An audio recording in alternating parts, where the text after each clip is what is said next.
Hello, welcome to Challenge 8 Video Hop and Giveaway. I was excited when they asked me to participate. Crafters participating will be sharing the projects they created using the sketch they were assigned. I will be doing sketch number 12. There is a prize for the hop, so make sure you comment and like. And if you're inclined, we would love it if you subscribe to our channels.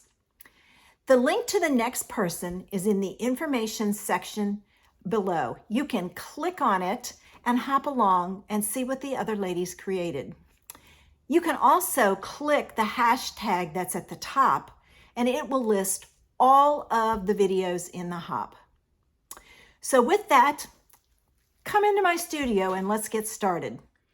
Each quarter, Kendra creates a card challenge.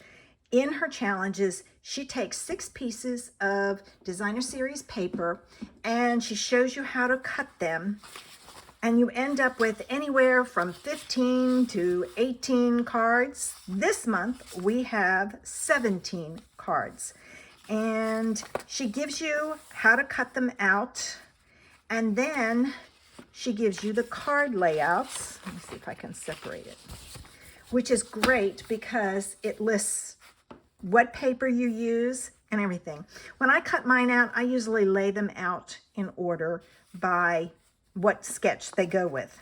But they go through, and she has some great ones this month. I mean, some fun ones to play with. I'm going to be doing this one. But the other thing that she also gives at the end is she talks about how they're color-coded for the cutting directions and where to start on the cutting sheet. She gives you helpful hints if your paper has a direction, which card pieces they would match. And then she tells you how to enter the contest to be eligible to win prizes. She usually has quite a bit of prizes for her challenge. I decided to use the Season of Chic stamps, I didn't use the stamp set. It's a Season of Chic bundle, but I only used the Chic dies. And I put it with the Texture Chic pattern paper. I love this paper. So what I did when I did mine is I looked at, there were 2 cards that when they were cut were unusual. And it were these 2, and they used paper E and F.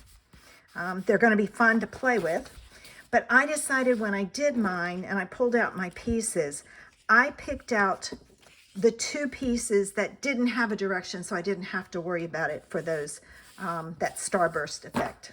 So let's get started with mine. I had 3 pieces of pattern paper, and those are the ones. Now, she had it set up this way. I switched it, and you'll see why in a minute. They're mounted onto a piece of cardstock that's 4 by, what is it? 4 1/4 by 3 1/4 by 4 1/4. So they would be mounted on like so. So let me get my glue, and I'm just going to kind of lay them out so I know about my spacing. That's about good. So I'm going to add my glue, and I'm going to go in here. I'm going to come over some. I'm watching my spacing at the top. I got to come down just slightly, a little bit more.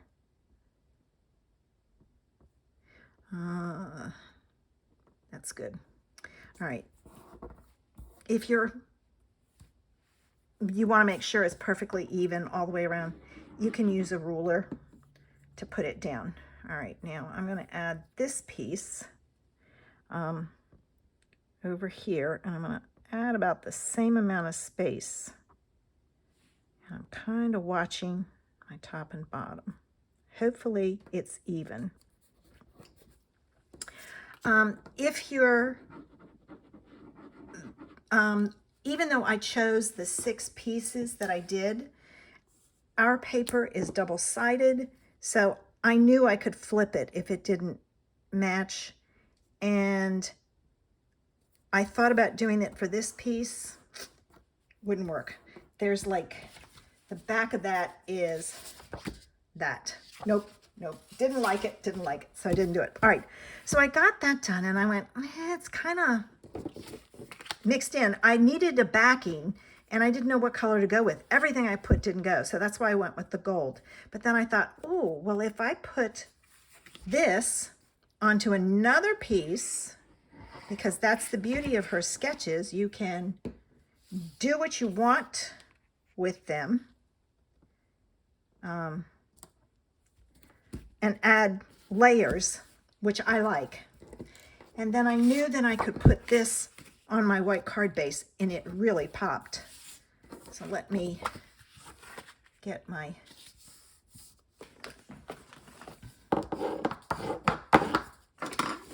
piece done here.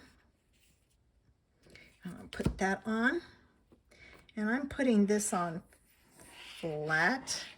I'm finding I'm doing more and more flat cards lately so that I can make sure I can mail them. Put my stopper in my glue. All right. And then I'm just going to center this side to side and top to bottom. All right.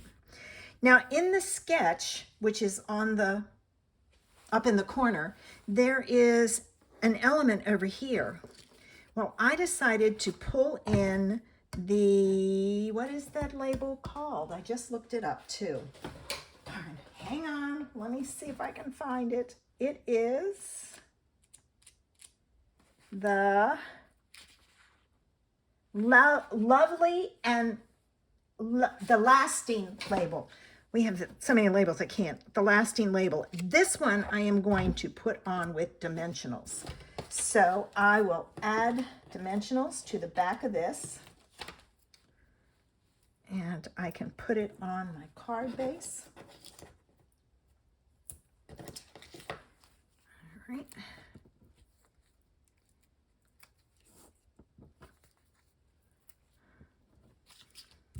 Okay, now I've got to take my backs off, so I'm going to get my pokey tool and take my backs off. And now I'm going to put this down in the corner where she has it. Oops, it's stuck to me and it won't get off. Oh. All right, so I'm going to put this down in the corner where she had it. And then I don't usually put sentiments on mine because I want to be able to use them whenever I want. So knowing that, I took the dies and I cut out some of the snowflakes. And I'm going to add some snowflakes to my card. And I'm just kind of adding dots of glue. I'm not worried if they pop up any. And I shouldn't do 4 because you're supposed to do it in, I may change it. All right, so there's my one. I may not add that 4th one. All right, there. I'm going to add this one, and I'm going to add it right there. I'm not going to add that one because you're supposed to add things in groups of 3, and that's what I did. So there's my card for Challenge 12, or for Sketch 12. I hope you enjoyed my idea today and that you'll hop along to the next person to see what they've done. The link for the next person is in the information section below. There is also links to other important information, the PDF to download and how to participate and things like that. This challenge is open to anybody worldwide. So even if you don't live in the United States, you can do this. Thanks for visiting me today. Have a great day. Bye.